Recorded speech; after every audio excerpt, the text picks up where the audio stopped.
Welcome to SVG-TV News for Thursday, July 23rd, 2020. I am Rochelle Batiste with the details. A hurricane watch remains in effect for St. Vincent and the Grenadines. A hurricane watch means that hurricane conditions are possible within the watch area, generally within 48 hours. At 5 p.m., Tropical Storm Gonzalo was centered near 9.8 north, 49.4 west, or about 850 miles east of the southern Windward Islands.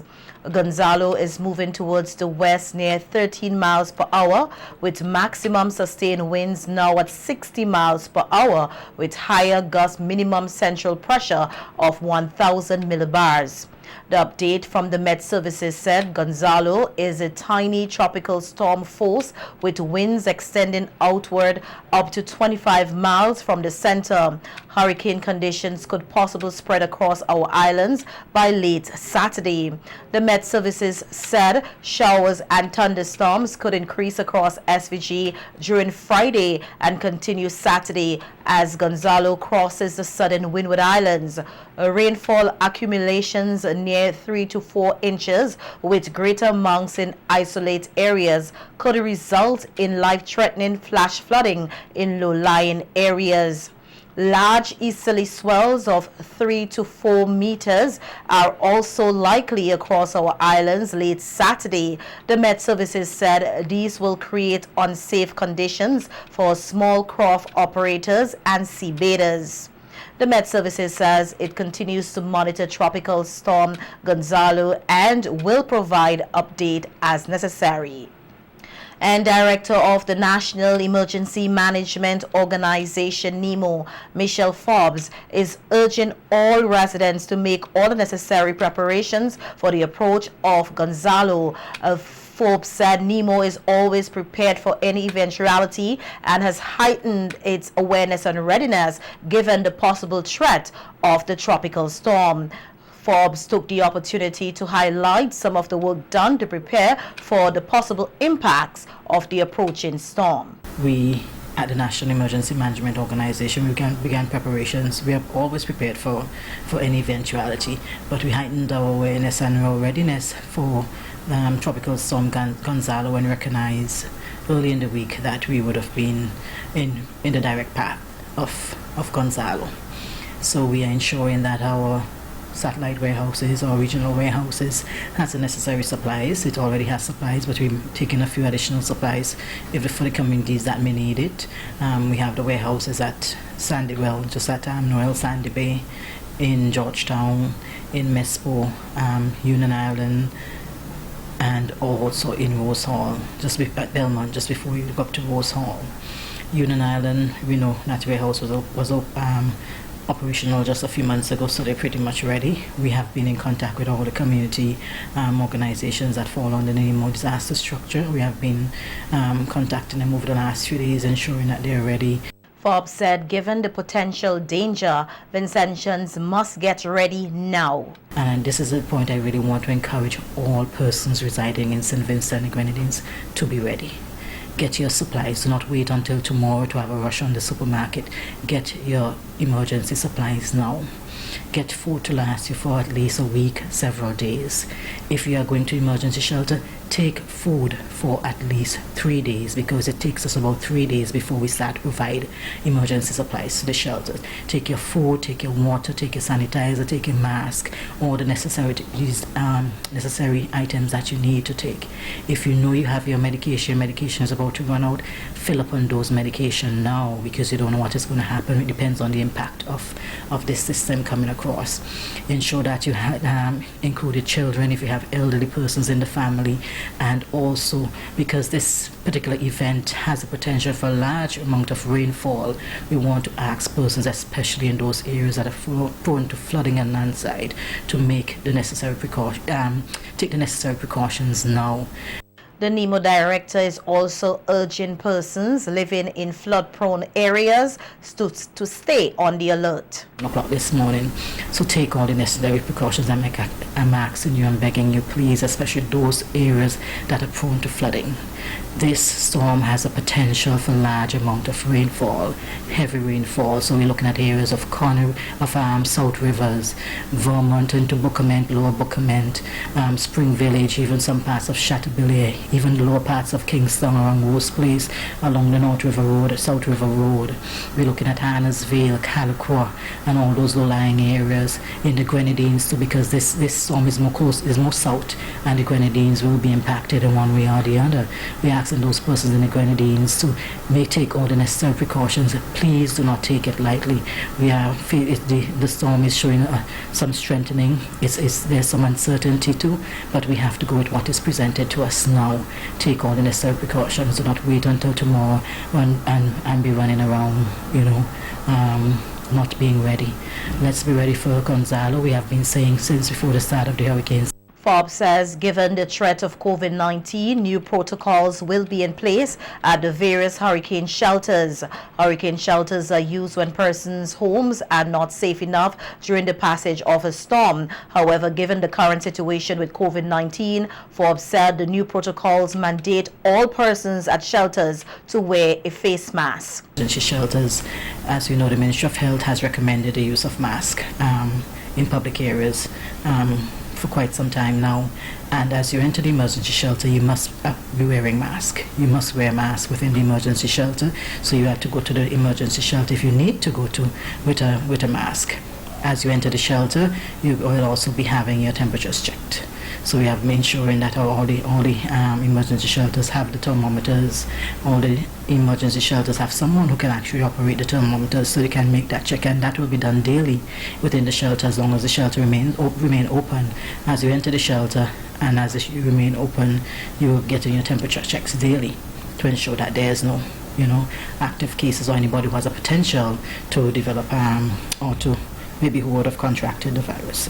We do not want any positive cases in the emergency shelters. We are working with the Ministry of Health to ensure that those persons who are currently positive, that they will make alternative arrangements for those persons whose homes may not be suitable enough to withstand a hurricane. So we have already discussed that with them. So we have been really working and ensuring.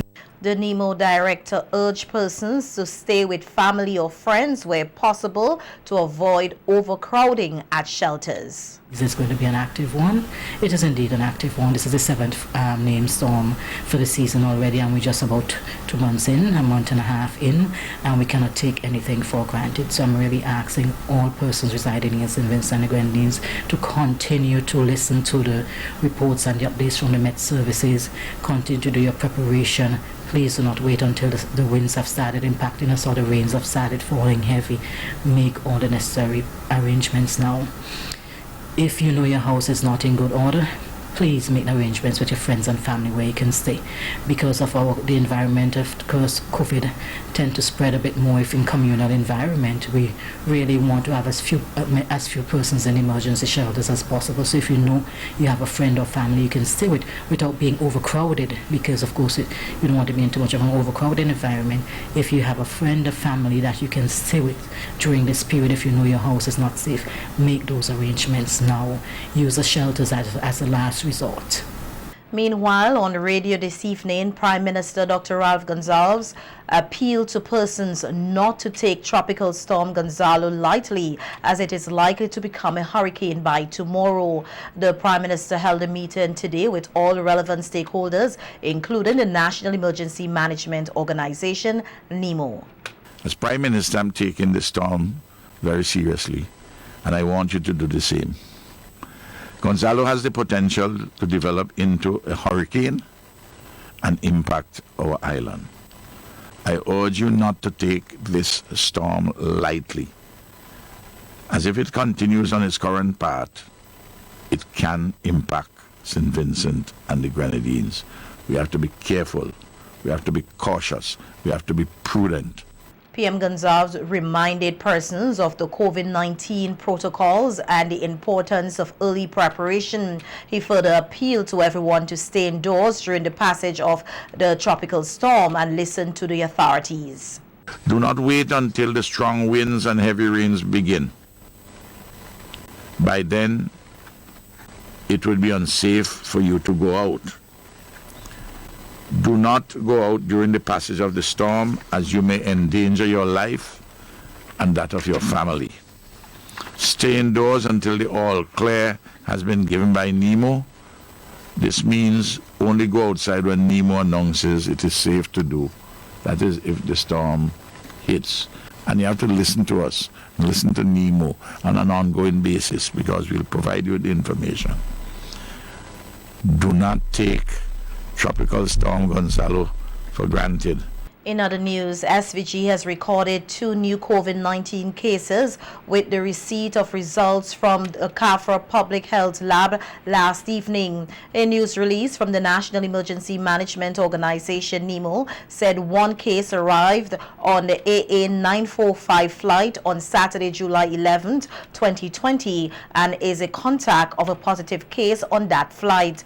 The second case, detected on entry screening, arrived from St. Lucia on Sunday, July 19, 2020. NEMO said both persons are in isolation and the process of contact tracing and informing has commenced.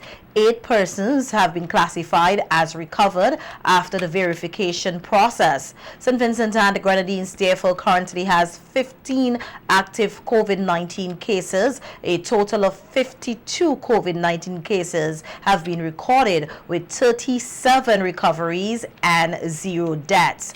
NEMO said the importance of strict compliance to all quarantine and isolation orders is paramount, stressing it is only by complying with these orders and the use of masks in public spaces that the spread of COVID-19 can be controlled in St. Vincent and the Grenadines.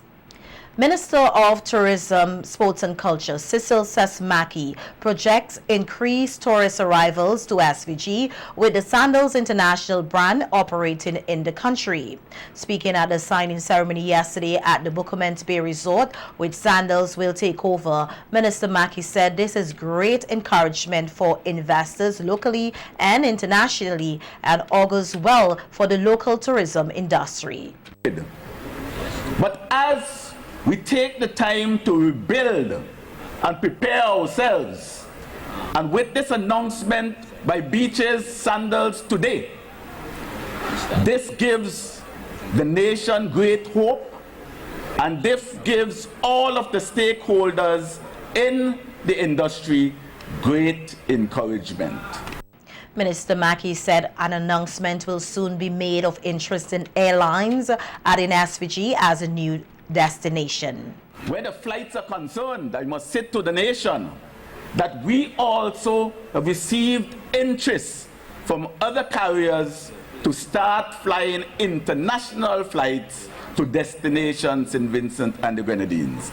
And as time gets closer, we would make the necessary announcement.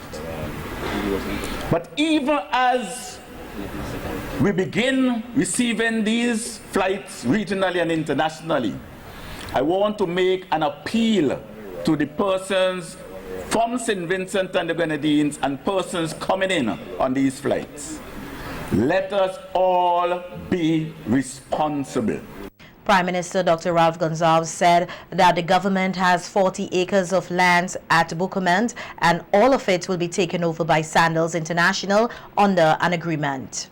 I could tell you that as I'm speaking, the government of St. Vincent and the Grenadines owns the 40 acres of land here.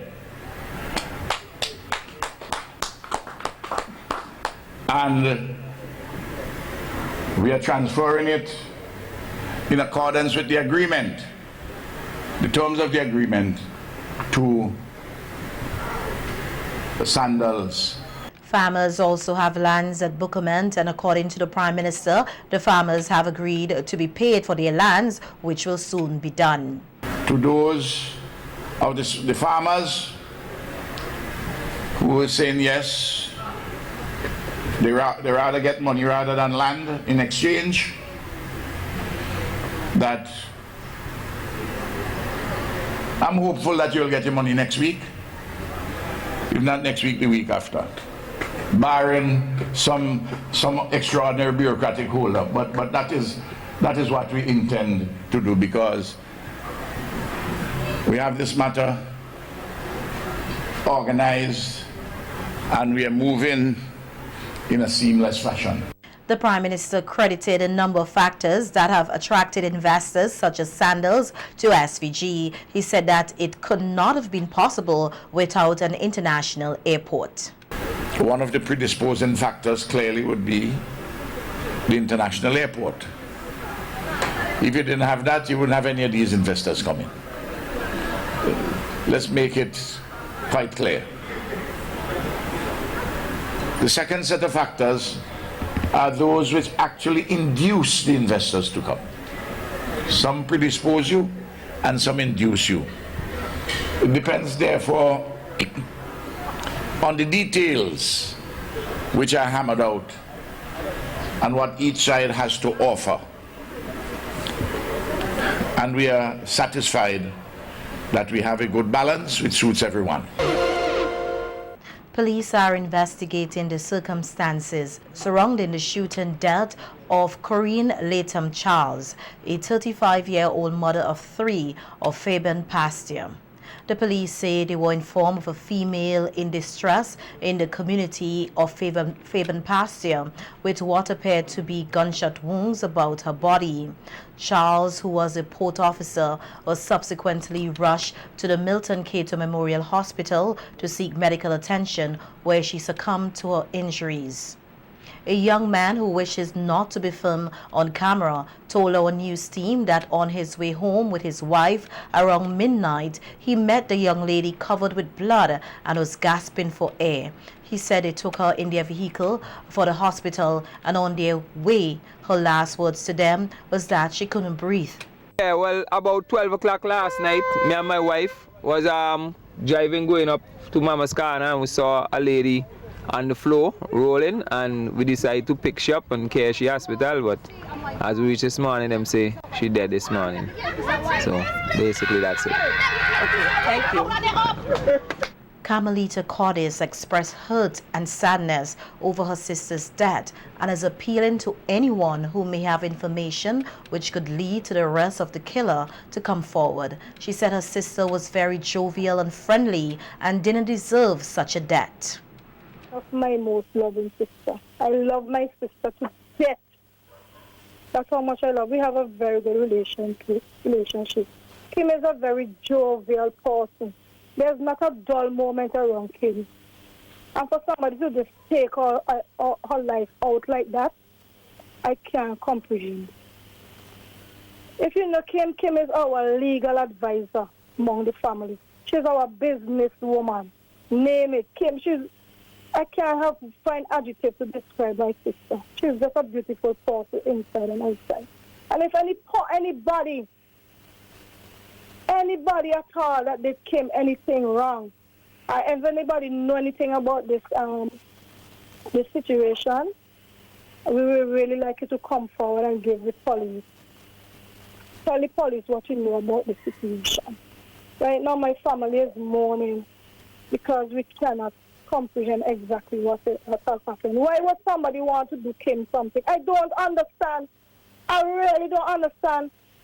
Why would somebody want to hurt Kim? Kim has 3 beautiful children. Why would you want to take her mother out of this world and leave 3 children to suffer? And her sisters who love her very much, and her mother. Friends and neighbors also spoke highly of the deceased and questioned why someone will take her life. All my life, we were actually classmates, primary school classmates to be exact. She was not a worrisome person. She was a good woman. That's how I could remember her, and I want this to always be in my memory about her. She was a very nice young lady, don't trouble anybody. She was just a jokey person. She never gave any trouble. That's how I remember her. And that is how I want people to remember Kim. Okay. I roll upon those people for Miss Latham, and we used to be like brothers and sisters and all this too. And this morning when I heard the news, I coming down the road to go to the work, and I hear the gun shoot down. I am shocked, and my body run cold, and I personally can't walk today. and I want to know the persons too who do this kind of inside job. You understand? And to be the honest truth, I will like them find the person and get to justice. Because it's not nobody who is violent and tired person. And plus, the little kids that may have, when I reach nowhere, I feel it. Well, I know Kim as a little girl growing up. Both of us grew up together, same neighborhood. I used to be in and out of she house and everything. I know she was a cool individual. Don't interfere with nobody. Passing the street, she will tell you hello.